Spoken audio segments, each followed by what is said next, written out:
Hello, everybody.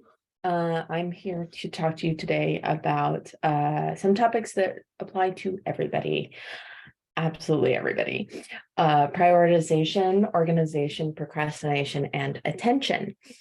You will notice my slightly tongue-in-cheek subtitle here, a crash course for college students on how to be successful in school, created by a highly distractible, hyperactive instructor. My reason for giving that information to you is to help you kind of understand that you are not alone. If you are struggling with these issues, a lot of people do, and it does not really matter what level of educational attainment you have or don't have. You will find people who struggle with these things at all levels. So and that's your introduction to why I put that in there.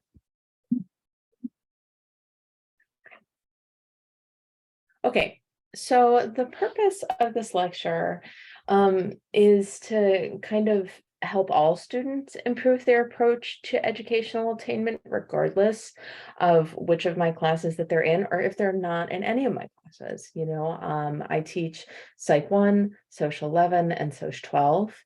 All of my classes have a very strong current of mindfulness and self-improvement. Most of the assignments have a lot to do with those two things, not all, but most. General psychology and in general includes a lot of tools to help you be successful academically and in life in general. Social work includes a lot of tools to help you become aware of your own needs and those of others and society, really, as a whole. That's sort of the idea behind social work. So if you have taken one and you have not taken the other, and you really engaged with the type of assignments and discussions that were involved in those classes, absolutely have a walk on over to my instructional site, take a look at the syllabus for the other class, and maybe I will see you again. As I said before, it's not just you. Without the tools that we are going to cover today, I'm a total mess, right? This is all stuff that I have had to learn about out of necessity. Because if I didn't learn about it, I was not going to be successful in school or otherwise. I am extremely distractible. I have a very, very hard time focusing on any one task for any real length of time. And there are tools, and I just want to take you through some of that. So this is where we're headed. These are the four categories of what we're going to be doing today. And we're going to start with assessment. So self-assessment, adjustment, execution, and troubleshooting. So, you're going to think about what you need and what your issues are. You're going to think about how you might adjust. Then you're going to do the adjusting and then address any issues that you might be having. As we go through this lecture, you're going to see a lot of these little clouds at the bottom. They're more information clouds, and they will reference, for the most part, one of the courses. Most of the information in this lecture is somewhere in one of my classes. But on most slides, there's a cloud of where you might find more information. Okay, so first step, assess yourself and the situation. So there's two really important myths that I want to address just off the bat. And the first one is, I work better under pressure. I can't tell you how many times I hear this from students. They say, well, I wait until the last minute to do things because, I work better under pressure. So in the past, I've also taught psychology of stress, and I can tell you that stress has a whole long list of negative implications for us, but very few of them are positive. Very few implications of stress are positive for your body or your well-being in general. It is better to turn in something than nothing at all. But quality matters. And just because you work faster under pressure does not mean that you're working better. The idea that I work better under pressure suggests that you as an individual need sort of a higher level of arousal to be productive and to learn effectively. This is something that we're going to cover in a few more slides when we talk about the Yerkes-Dodson law. But basically, there are pretty important implications around procrastination and distraction, if you feel this way, and it is partially mitigated by understanding what your learning style is, which is another thing that we're about to cover. The other myth that I want to talk about is I do better with lots of noise and distractions. So there's research on this, and in general, the exam results for students are better when the study conditions and the exam conditions match. So if you study in a quiet room, and then you take an exam in a noisy room, your chances of doing as well on the exam as you could have if you took it in a quiet room are much smaller. But so it might be that if you study in a noisy place and then you take an exam in a noisy place, that you have a better grade than if those two things don't match. But I suppose maybe, but probably not, right? There is lots and lots and lots of research out there about distraction, and it might come right back to this idea that you need a higher level of arousal to be engaged, but that doesn't mean that you're learning better, right? You might be more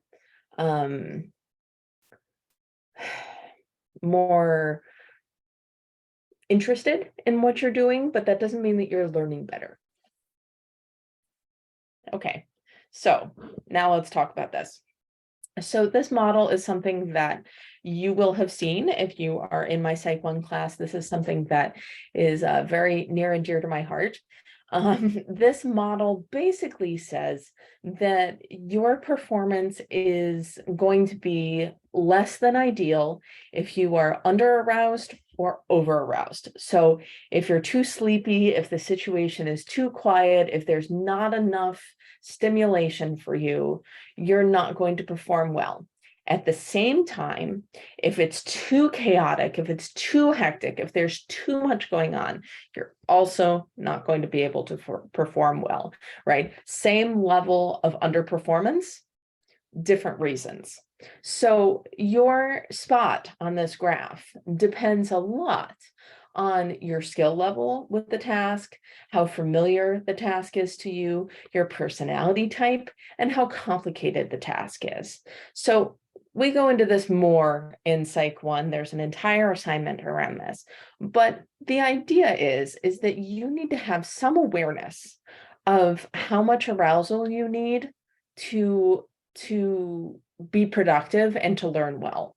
Some people need to be on the quieter side because their personality is more anxious, and some people need a little bit more, right, because their personality is a little laid back, right? And again, there's these other mitigators that we're not going to discuss in great detail, but if you acknowledge that this model is true, and it certainly is true, there's lots and lots of research behind it, it's worth looking into this if it feels like a major factor as to why you're not learning as well as you should. Okay, so another important part of assessment for you is executive function. Again, you will see this almost exactly this slide, in a lecture that I do around executive function and stress that you can find on the YouTube channel that I use in both Psych 1 and Social 11. But these categories of executive function are basically the parts of your mind, the parts of your thinking that help you get things done. These are the things that either slow you down or speed you up. That's why there's a little traffic light over on the side there. So inhibition is two parts to inhibition. There's impulse control. So it's what stops you from, like, jumping up and doing something different the second you think of it. And it's also sort of your filter, right? It stops you from saying things that or doing things that are inadvisable, right? Because you have a chance to think about it first, right? And then there's initiation. So that's exactly what it sounds like. It's beginning a task. And then materials organization. This is having a system. It's not exactly the same as planning an organization necessarily. Those two things are related concepts, but they're not exactly the same. Having a system is kind of having a habit, whereas planning an organization, and we're over on the other side of the slide here, is about thinking ahead and planning and that sort of thing. Shifting is about transitioning between ideas and people and places and what you're up to. Shifting always comes with a cost. Always, always, always comes with a cost around focus and productivity, always. It's just a question of how big, right? How big is that cost? You can think about this in a sort of logical way when you think, when you come home from school and you need to sit down and do your homework.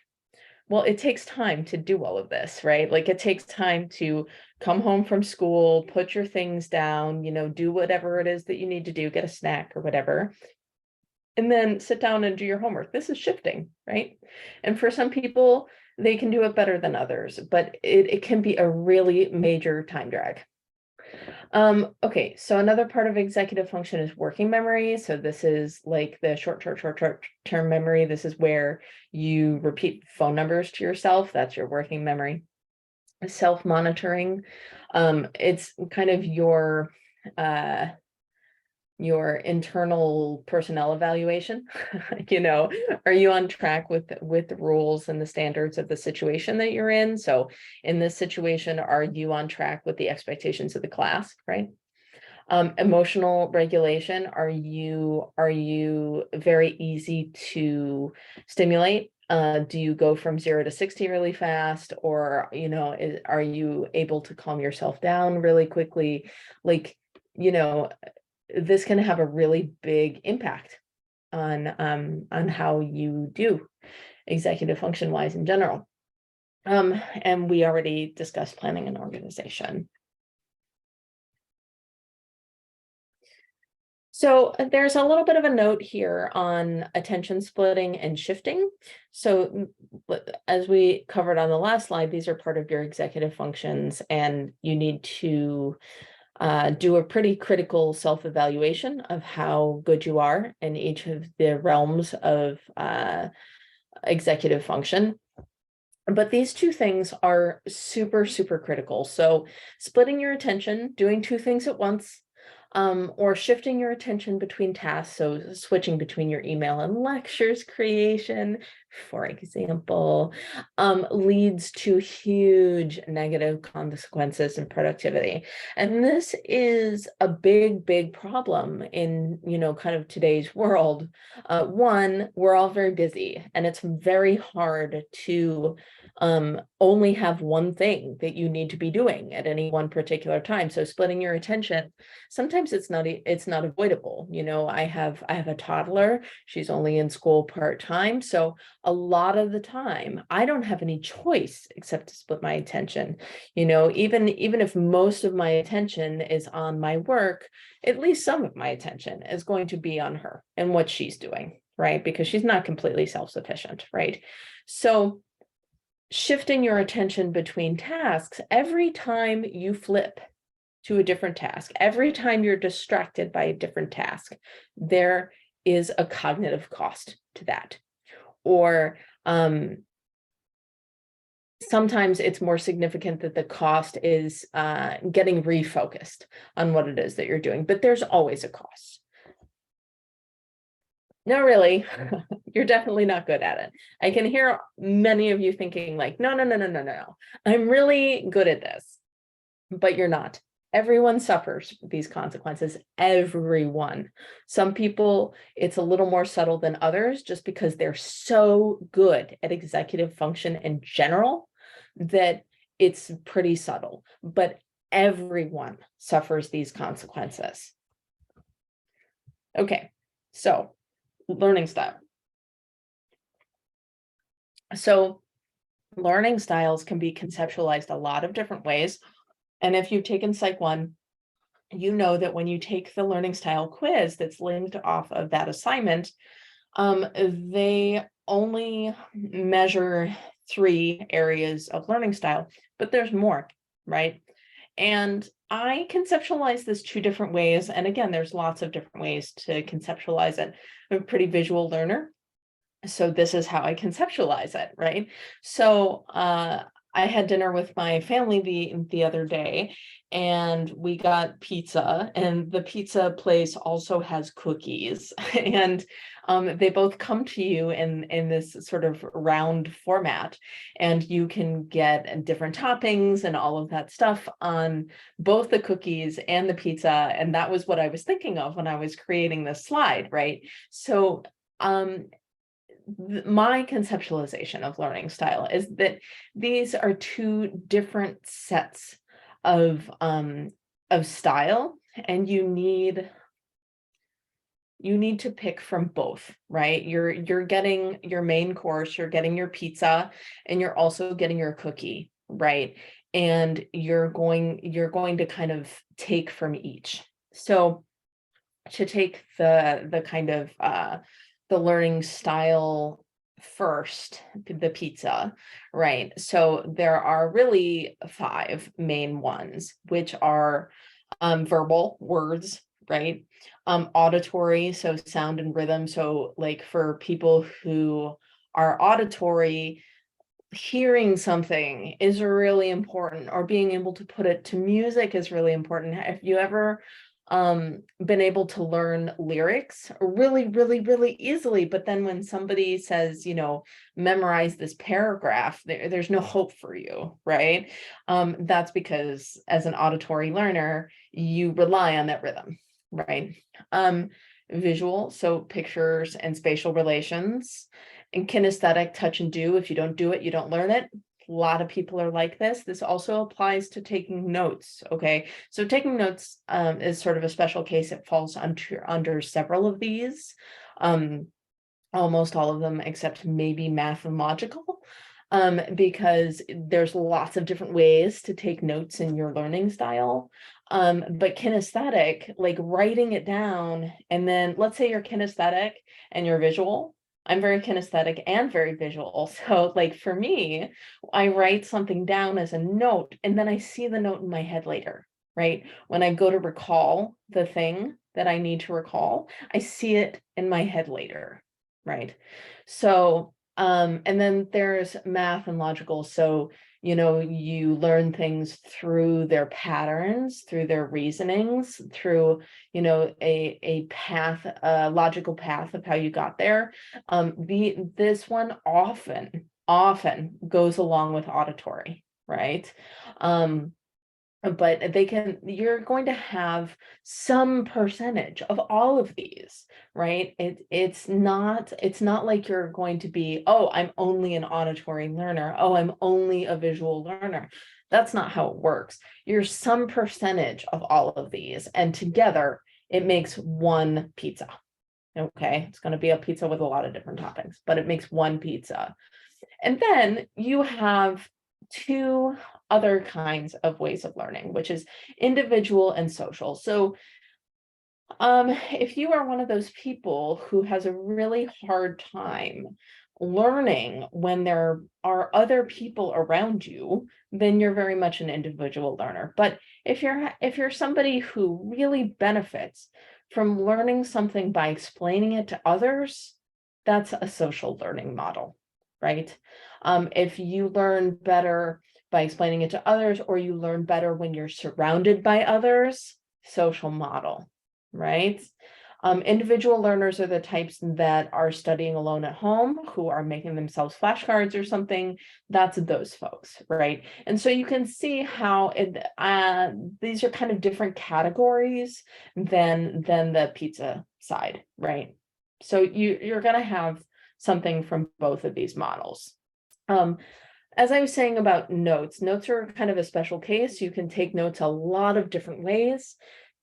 Figure out what your learning style is, and then make sure that you're taking notes in your learning style. If you are somebody who is not really verbal, right, who is much more visual, right, then the notes that you're going to take are going to have a lot of diagrams. They're going to have a lot of pictures. They're going to have a lot of graphs. And that might be, a little time consuming maybe, but it's going to be a lot more powerful for you than to write down words. Okay, so class requirements. This is another part that you need to assess, right? So this lecture is designed for students. And so, presumably you're taking a class or several classes. And this is one of those things that you absolutely need to assess. And I am surprised every single semester when people come to me because they're struggling in class and they have not done this, right? This is critical to being able to be successful in a class. You need to understand what the workload is, what the timelines are, what are the things that can and cannot be flexible in the class, what's easy for you and what will be challenging, which again has a lot to do with all the self-assessment you've done on previous slides, when to ask for help and how to ask for help. So there's kind of two main ways to do this, which is start with the syllabus, right? Again, I am surprised every semester by the number of students who do not look at the syllabus. There is a lot of very important information in the syllabus about how a class is run. If you are in one of my classes and you cannot tell me off the top of your head the difference between the policies around assignments and discussions, then you need to make sure that you have gone back and familiarized yourself with the syllabus, right? Because all of the information on this slide is in there, and that's going to be true for every one of your classes, to varying amounts, right? But for the parts that are not in there or that are not around your own self-assessment, that's what your professors are for. We are here to help you, and we really want to see everybody succeed. And so whatever questions that you have, please ask them. Ask them early, ask them often, and we will answer them. And sometimes the answer is go look at the syllabus, right? And that's not because we're being annoying and we're just not willing to answer your question. That's not why. It's because, the syllabus might answer the question that you have in that exact moment, but it also has lots of other things in it that you also need to know, right? So if we're referring you back to the syllabus, it's because we really want you to review the whole syllabus again, not just find the exact answer to your exact question. Okay, so the other thing that you need to assess that is really, really important is your previous performance and your current circumstances. Even if you've never been in college before, you will have previous performance because sort of by definition, you have been to school, you have been to high school, or, even if you were homeschooled, you understand what your previous performance was, and you should have some awareness of what your current circumstances are too, even if, they have become so second nature to you that you don't really think about them in these terms. But by going over some of these, you will probably be able to recognize that what you were conceptualizing as just, part of your life, might be impacting your performance, right, in class. And so thinking about what might be impacting you is really critical, right? And this chart, well, this graphic was modified from the page that I have on my instructional site around improving your grade. So this is part of an exercise that you do around improving your grade that identifies the things that are holding you back from succeeding. So you might have seen this before, and if you are working on your grade, you might see it again. Okay, so now that you have done a bunch of assessment on yourself and how things are going for you and how you work and how you learn and what your needs are, now it's time to kind of adjust how you think about things, right? Because if you are struggling with the topics of this lecture, probably you are struggling a little bit with your mindset. So let's talk about that. Okay, so first of all, SMART goals. SMART goals are specific, measurable, attainable, realistic, and time-bound. I did not put an example on this slide, but they are very easy to Google. So if you've never done a SMART goal before, it is worth learning how to set them. And there are some really great examples out there. And, this is not one of those situations where you have to be super creative about your SMART goal. It doesn't have to be super creative. It doesn't have to be even original, right? Like lots of people have the same sets of goals around, for example, educational attainment, right? It's the part that is original are the parts about how you're going to measure it, right? How you're going to, what your time periods are, and what's realistic for you. Those are kind of the parts of this that come in that are very specific to the individual.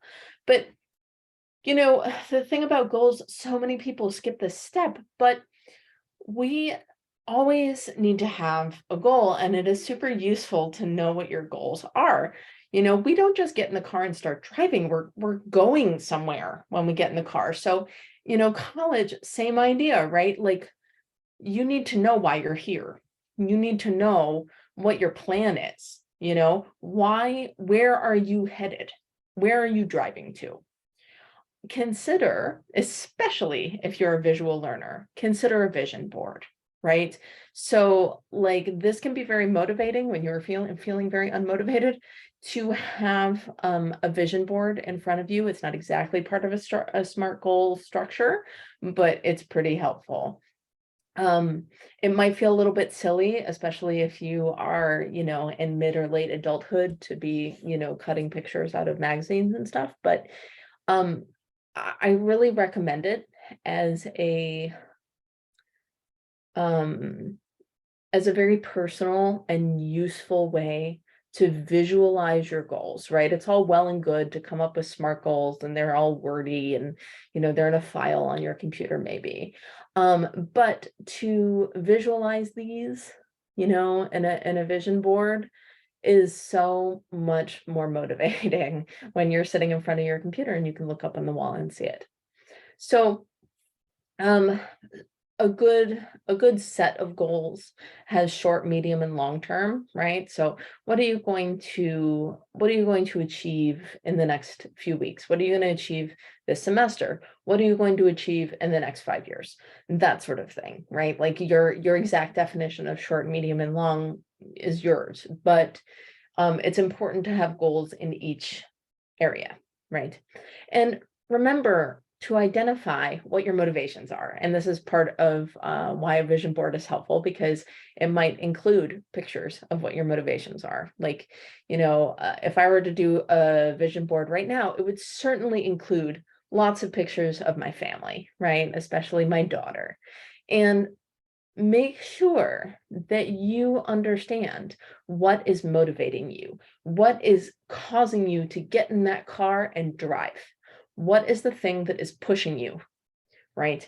And so when you identify what your motivations are, it's much easier to identify your goals. Okay, so another part of adjusting your mindset is realizing that nothing is perfect. I say this to people a lot. Don't let the perfect be the enemy of the good. Some points are better than no points. I cannot tell you how many times I get messages from students who have not turned something in, and they say, I didn't know what to do. I wasn't sure where to start. I felt overwhelmed, so I just didn't do it. Well, I can't give you any points for an assignment that you didn't turn in. Even if it's not perfect, turn something in, okay? So perfectionism, we're not going to fix perfectionism in one lecture, right? But understand that perfectionism is not really a helpful drive. It leads to anxiety, it leads to depression, it leads to procrastination, and it leads to burnout. So, and it causes you to really resist the idea that you are going to make mistakes. But you know what? Mistakes are how we learn. Like a lot of times we will make a mistake and the consequences will be such that we are never going to make that mistake ever again, right? And our learning is much slower when we don't make any mistakes at all because we're not trying that hard, right? So be really careful if you have sort of perfectionist tendencies, that you don't let them take over to the point where you're just sort of stuck, right? Where you can't move because you kind of feel like if it's not perfect, you can't do anything. So what do? So start, even if you don't know what you're doing, okay? Even if you've never written a paper before, okay? Let's say you've never written a paper, let's say you've never done a project on that is research-based, right? Everybody in my classes has some sort of project that is research-based. Well, a lot of students have never done this before. They do not know what a peer-reviewed source is, right? They don't know where to find them. They don't know what the plan is. In Psych 1, you learn about that and for the first module, but it's still hard, right? Because you've never done it before. So, even if you don't know what you're doing, you need to kind of trust the process a little bit, that you're not going to have this completely fleshed out idea of what the end is going to look like, you know, um, when you begin. That's just not realistic for any project, even if you've done that type of project over and over and over again. So there's a certain degree to which you sort of have to embrace the temporary chaos of starting something and understand that you're going to have to kind of like, start from a place where you have kind of a vague idea what's going on without worrying about the fact that you don't know exactly what every last detail is going to look like. I find that often an organizational structure becomes evident only as you work.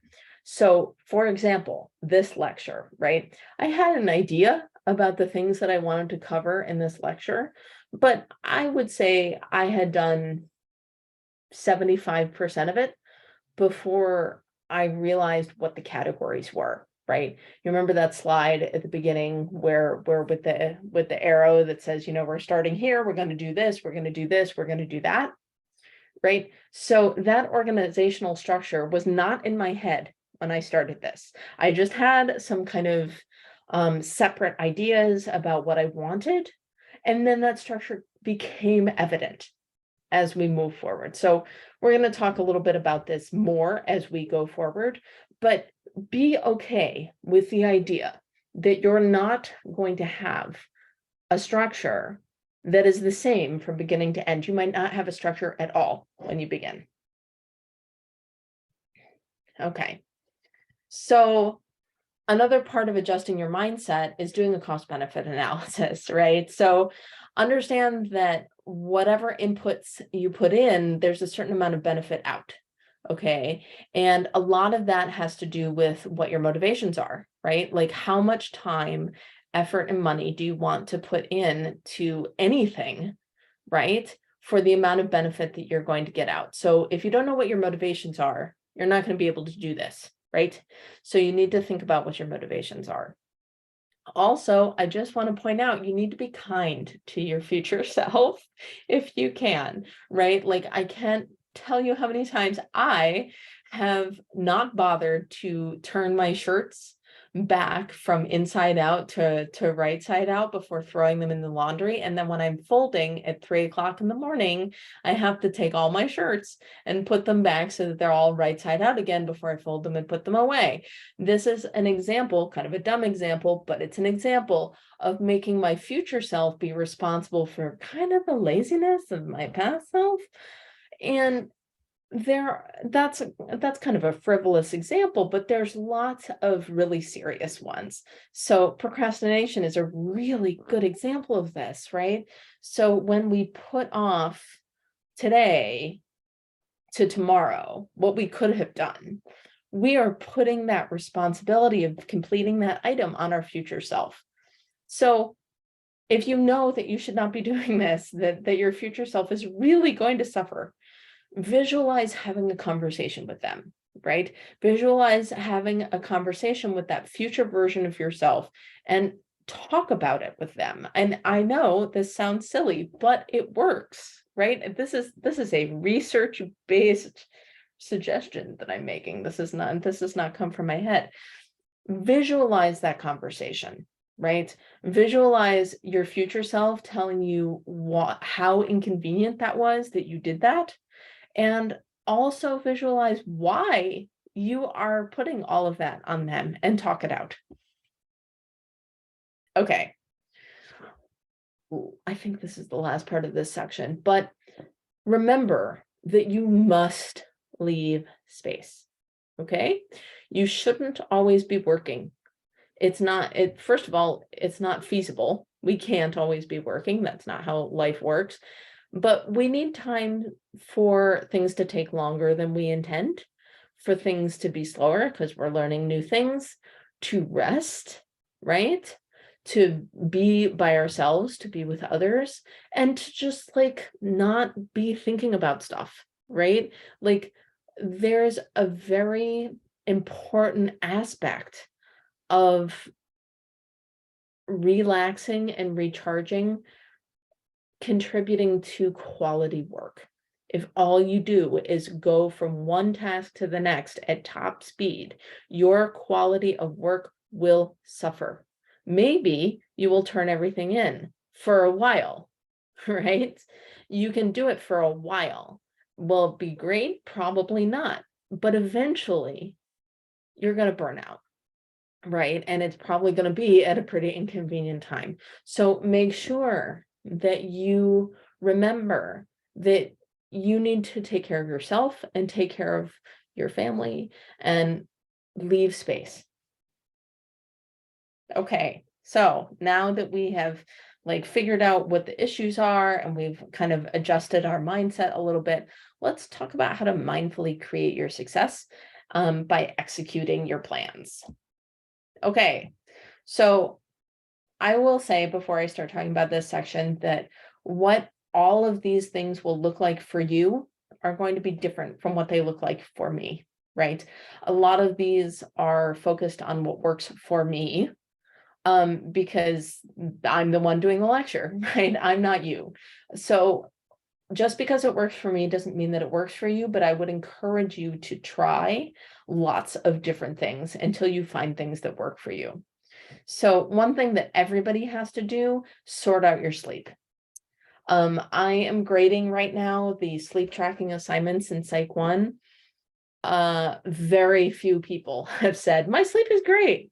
Like I did this tracking for 5 days, everything's perfect. I'm doing everything right. I think I have something like 100 students in Psych 1 right now, and I think 3 of them have said that.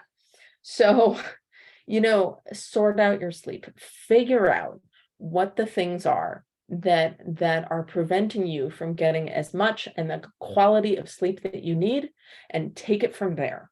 Okay. You can't work to your peak if your sleep is terrible. You just can't.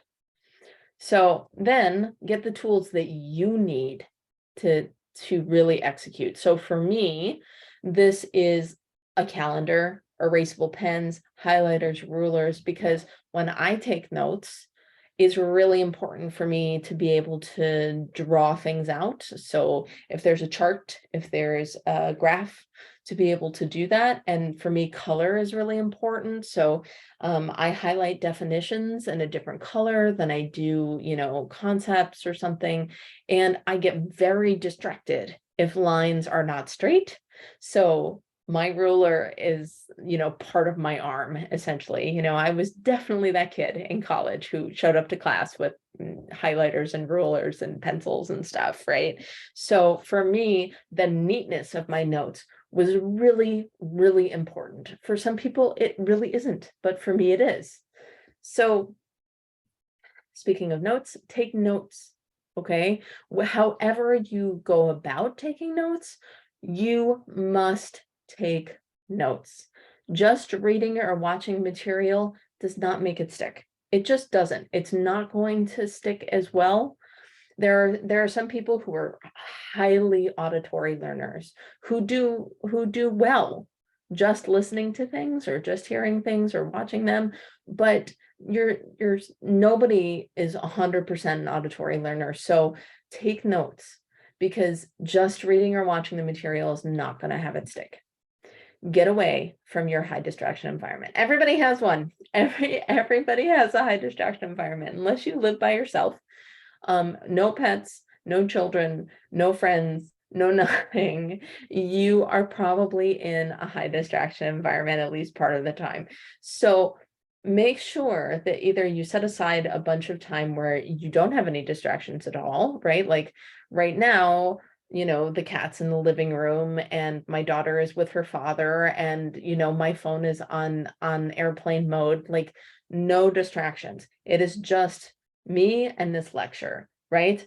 So it's really important that you can create that environment for yourself. And if you have to do it by leaving your environment, then do that, right? CCSF has a library, but almost every town has their own library, right? And you can't throw a stone without hitting a Starbucks. So find some resource where you can go somewhere to reduce distractions. Okay, so another thing, just to go back to notes yet again, have an easy way to take notes in one spot, right? It's not just about taking notes on class material. That's not what I mean. We talked about that already. I mean to be able to corral those sort of random thoughts that you have at any given time, and to stick them into one place. And depending on what your learning style is or what you feel most comfortable with, there are lots of different ways to do this. I will say, and we're going to talk about creating your focused space in a bit, but I will say that keeping a paper pad close by is critical. You absolutely must do this, right? Because if you don't, then you have to leave your focus space to write down the thing that is floating around in your head. Or you're going to be like, no, I'll remember it for later. And then you have all sorts of problems with your executive function when you try to keep something in your working memory for any real length of time. The way to clear it out of that space is to write it down, right? Like when we're repeating that phone number over and over and over again, how do we solve that? We put it somewhere. We put it in our phone, we put it on a piece of paper, whatever. You got to get that thing out of your head. Write it down. Okay, so creating your mental focused space. So first of all, focus on what you're good at and practice mindfulness around the areas that you have for improvement. And those of you who are in my classes know that I do not like the word weakness, right? But it's the same idea. Area for improvement is the same as weakness. I just don't like the word weakness. So remember, negative self-talk is a self-fulfilling prophecy. If you are going to go on and on and on in your own head about how bad you are at something, then either you're not going to attempt it at all, or you will find a way to be bad at it. Okay, so try to practice that mindfulness around those areas for self-improvement. What does that mean? That means kind of observe that that thought exists in your head, but don't let it get to you. Be like, okay, that thought is there. I don't like it. It's not cool, but I'm not going to be able to squish it down. I'm not going to be able to not think about the white elephant after you tell me not to think about the white elephant. I see it. It's there. Fine. I'm just going to let it go by. And I'm going to focus on the things that I'm good at, right? If you have to sit down and make a list of the things that you're good at, or ask the people around you about what you're good at, go ahead and do it. But there are things that you're good at. There are. So figure that out and focus on those things and how to leverage those things.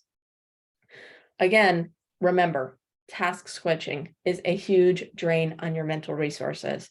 So what you're doing here is you're creating a single task focus space that eliminates that drain, right? However, it's really, really difficult to do this on a screen, right?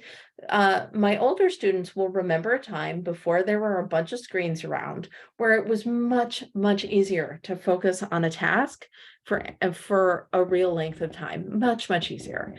And unfortunately, that's not the world we live in anymore. We have phones everywhere. We have multiple screens. I mean, I can see 4 screens from the place where I'm sitting right now. And like it's almost impossible to create a 0 screen or 1 screen space, especially in an online course, right? But you can do better, right? So do not disturb can definitely help. There are apps that can help by blocking other apps or giving you reminders about how much time you've spent doing one particular thing, but nothing helps more than getting away from more screens. Okay. So at the very least, put your phone away. And the reason why there's a little asterisk here is because I realize that some of you are doing your work on a phone. I get it. Okay. But if you can put your phone away, if you can find a computer to work on, and CCSF has computer labs and libraries have computers that you can use, if you can, please put your phone away, put it on airplane mode so that there's no notifications, right? If you can, and try to get your work done on a computer, one single screen. Can you get away from screens completely? Probably not, but you can reduce them. Okay, so just as sort of an example of what this is supposed to look like, right? So this is my focused space. Okay, so this was me working on this lecture, and this is a focus space, right? In contrast, it could easily have looked like this, right? So like there are so many options for being distracted by what what you could have right in front of you, that you really have to work hard to create something like this, right? So I had used the button that makes the application fill my entire screen. I highly recommend that you do that, right? Because this is not a path to productivity. Okay, so another part of executing, create a calendar. I will start by saying this is not for everybody, okay? And when I say that, I mean, some people find this very stressful, but most people, though it's difficult to set up because it's very time consuming to set up and to sort of get used to and get in the habit of keeping up to date and all of that stuff. Once you're used to creating that calendar and keeping it up to date, it is a wonderful way to get a bunch of things off of your executive functioning plate and into another space, right? It's just one less thing that your brain has to figure out. And it lets you plan in a way that no matter how strong your executive function might be, is going to benefit you, is going to be easier for you to do for a longer period of time. So, if you can easily plan today and tomorrow, well, that's great, but you have classwork that is due into next week that you need to plan for, right? So being able to do this on a calendar is super helpful. I will say, for me, doing this on a paper calendar when things are fairly calm is easier, because I feel like I have a better view of it. It sticks in my brain better. However, there comes a point where you have so many competing demands and things are changing so fast that doing it on paper is no longer feasible, right? So you have to figure out how busy you are, how many moving parts you have to decide whether it makes more sense to do it on paper or to do it electronically. This is an Outlook calendar, by the way. So the other thing to do is to make a list, right? So I get very stressed out when there's a whole bunch of things in my email that I have not dealt with. And so I spent a couple of hours not very long ago going through my email, clearing out my email, making everything a task on my to-do list, right? And so you can see that, you don't have to exactly know what due dates are for these things, but again, you are removing things from your executive function load, and also you're clearing a mental space. Okay, having an empty inbox is just another mental space. And I know that there are so many people watching this right now, and they're looking at their phone and they're looking at that little red dot next to the little mail thing, and it says, like, 20,000 unread messages. Deal with it. Figure it out, right? Because it's not only are you missing stuff, I guarantee you you're missing stuff. Not only are you missing things, but there's a level of stress attached to that again is a drain on your executive function. Okay, so don't just plan your day, optimize your day, right? So you ideally want to work with movable parts. You want to work in that example of my Outlook calendar, those blocks can all be moved. All I have to do is drag and drop, right? So work with those movable parts and make sure that where you're putting them makes sense according to your patterns. Okay, so let me go back. So if you look at this stuff, you will see that grading block, okay, starts fairly early in the day, right? Like that yellow block starts early in the day. Why would I not have that grading block on Thursday at 2 o'clock? Well, I can tell you, I'm much more efficient in the morning than I am in the afternoon. So if I have, you know, 5 hours worth of grading to do, it's going to make a lot more sense for me to do that in the morning than it is for me to try to do it in the afternoon. That being said, right, if you look at Friday, there's another grading block for a different class. That's why it's a different color. And I didn't have any choice, right? So for that grading block, that assignment is time critical. They need to get it back quickly so that they can work on it on the second part of the assignment. No choice, right? It doesn't matter whether I'm not as efficient in the afternoon or not. I needed to get it done.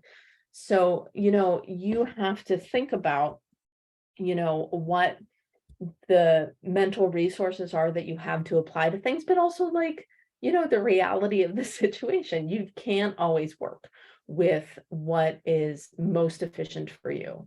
It's great if you can, but you can't always. And so working with those movable parts, being able to move things around, is really important. And being able to have a bird's eye plan, a view of your calendar that makes sense to you with kind of, a month of perspective is really important. Or a month or a whole semester for some people, right, is really, really important. And so for me, again, this comes in the form of an Outlook calendar, but for you, this might come in the form of a giant whiteboard calendar. And I've seen plenty of people use those.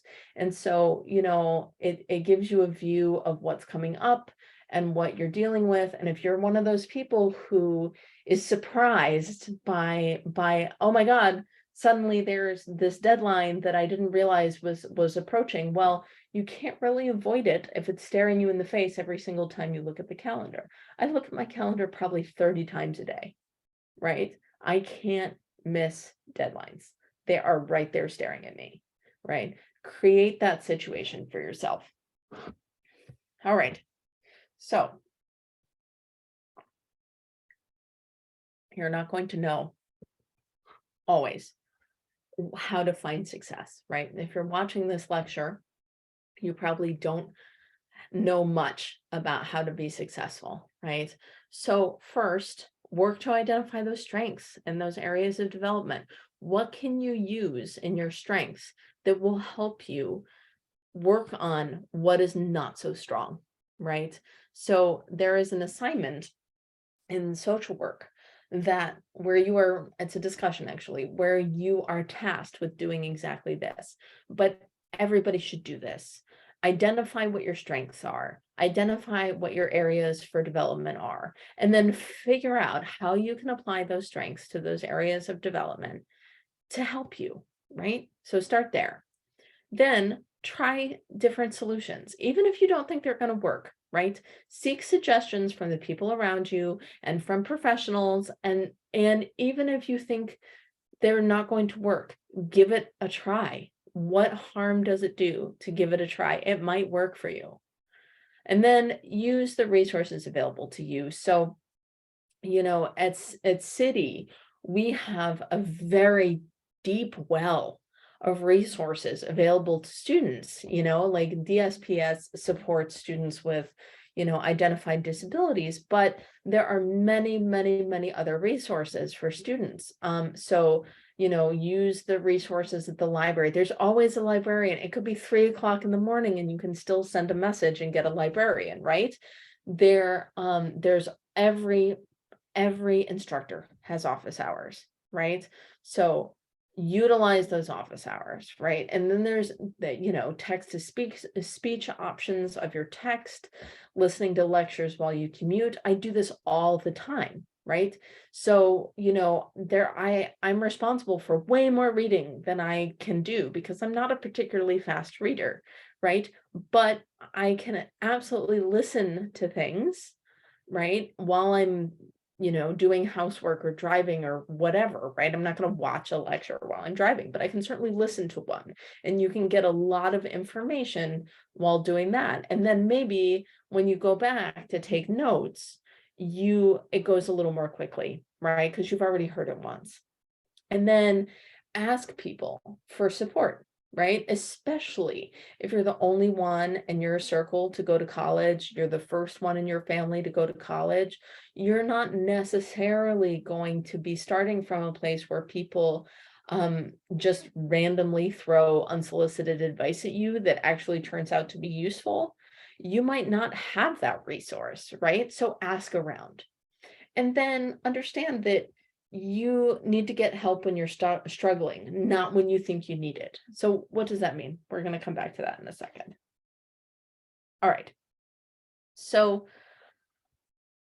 remember that establishing a new habit takes time.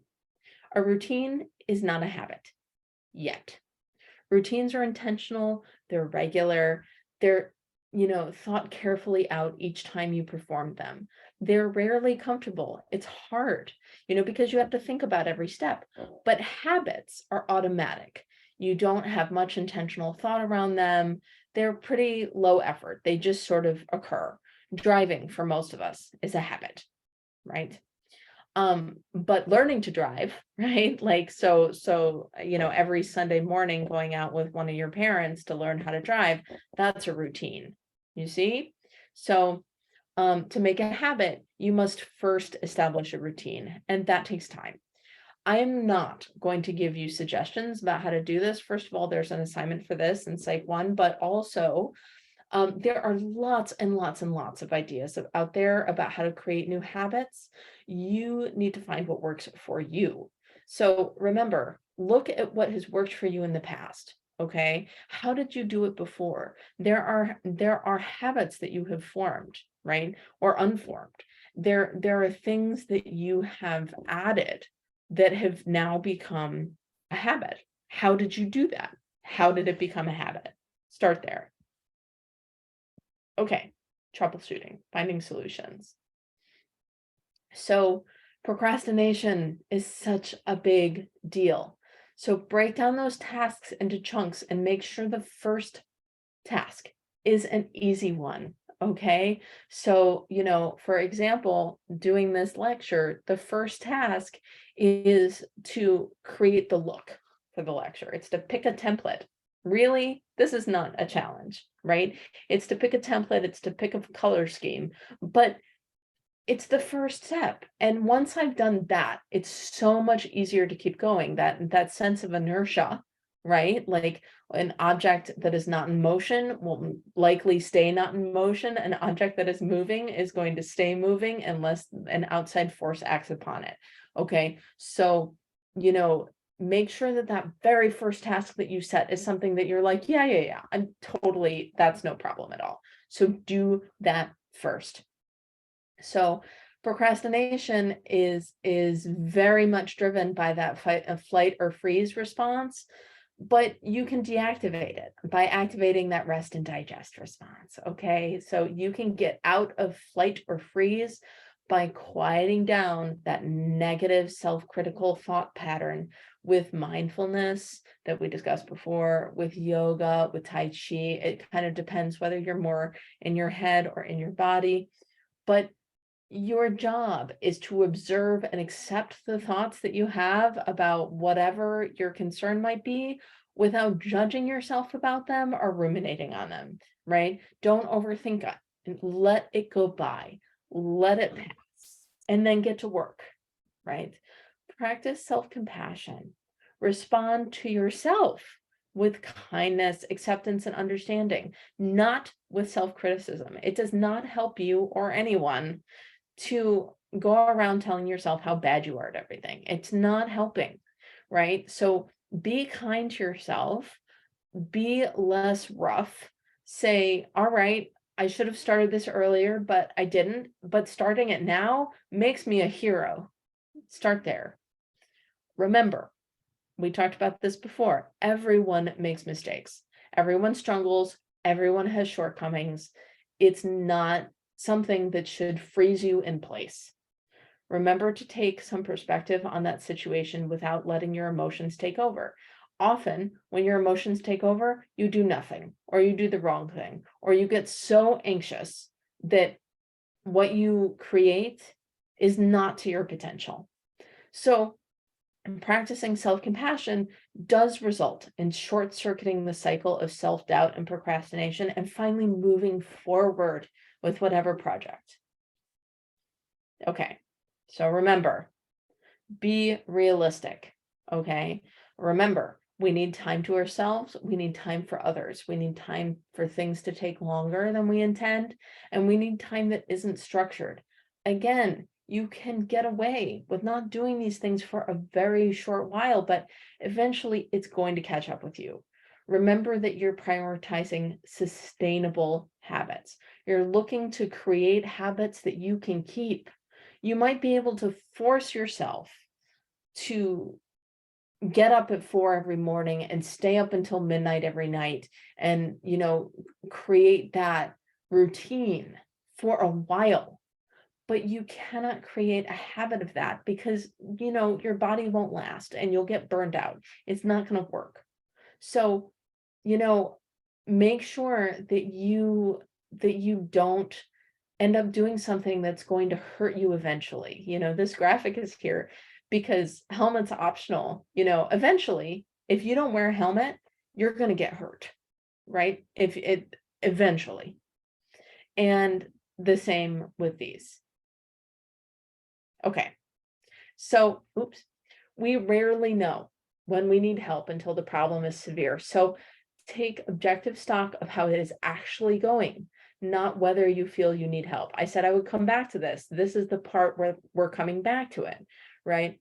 You need to find some perspective about how you're actually doing, right? Because often we end up not having an accurate understanding, right? There are certainly people who have come to me frantic about improving their grade when they have a 96% in the class.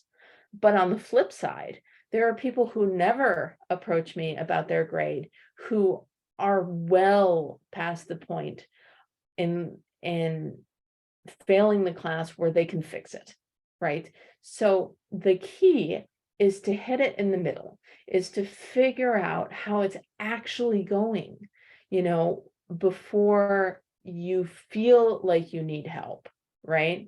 To figure out, like, is this actually going poorly? Even though I don't feel like it is, or, it's not a big enough deal that I don't need help. You need to have some perspective on that. So if you personally are not good at thinking that through, seek some help from somebody that you trust. Also me. You can always ask me what I think is happening. So another part of this is often we don't know what we don't know, right? We don't know that, whatever problem that we're struggling with, there's actually a solution for that. We don't know, right? Until somebody tells us or we learn about it some other way, we often don't know this. And even more often, we do know what we don't know, but we have no idea how to solve that problem. We are here to help you, okay? So when you seek help to figure out how to solve those issues, it's really important to be open about what your habits really are. Otherwise, that help is not that useful, right? So here's a really good example. So recently, I spoke to a student about why it's important to take notes in college, right? Like, so you can get through middle school for sure, and a lot of high school without bothering to take notes and still do fine, but in college, it's almost impossible to do this. And at the very least, you're not going to do as well as you would have done if you had taken notes. So I was talking to the student about it, and then I wouldn't have thought to ask, are you taking notes? I really wouldn't have, right? And they brought it up to me.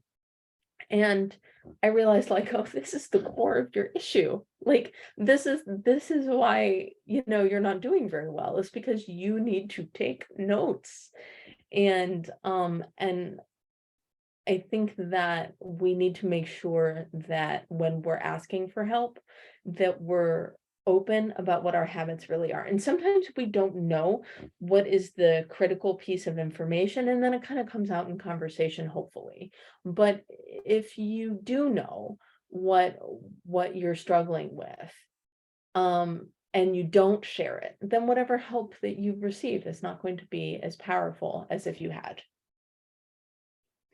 Okay, this is one of my favorite quotes. Try and fail, but don't fail to try. It's okay to give it a whirl and have it go poorly. That's okay. That happens to literally everybody. You will have bigger successes if you try and fail than if you only try the things that you know you're going to be okay at or good at, right? So push yourself, right? And when you push yourself, sometimes you're going to fail, and be okay with that. Okay, so some resources. So I put city in bold here. There are so many options, from mental health services to laptops to food, right? So many options. And if you don't know exactly what it is that you need, you can ask. There's a really good way. So you can go to a counselor, or there's a lot of, like, student organizations where, that are specific to a certain kind of population at cities. So, if you are going to the women's support center or whatever, you can go there and you can ask, like, I'm having this struggle, does city have a resource for it? And if city doesn't, often San Francisco does, right? So that San Francisco is a very, like, resource rich place. City is a very resource rich place. You're not going to know what they all are. I certainly don't, but you can ask, right? My instructional site has a lot of resources available to help you, including links to some of my favorite city ones. My YouTube channel also has a lot of videos that, even if they're not required for you, might be of interest. And again, my classes, right? So my classes are very focused on, um, development of yourself and awareness of yourself and awareness of your skills. And if that's something that interests you, then you should take one. Okay, so here's some references, but remember that most of the content from this lecture comes from within my courses. So for more information, use those little cloud citations that are at the bottom of the slide, to find out more information. If the cloud references a class that you're not enrolled in and don't plan to be enrolled in, or are not enrolled in anytime soon, reach out to me and I will assist you. I'm more than happy to send you whatever. So if you have any questions, every class has a Q&A forum, every single class. So ask your question there, or send me a Canvas message, or send me an email, or come to office hours, or some combination of these, and I will be more than happy to help you. All right, everybody, I hope this was helpful, and please absolutely reach out if you need anything.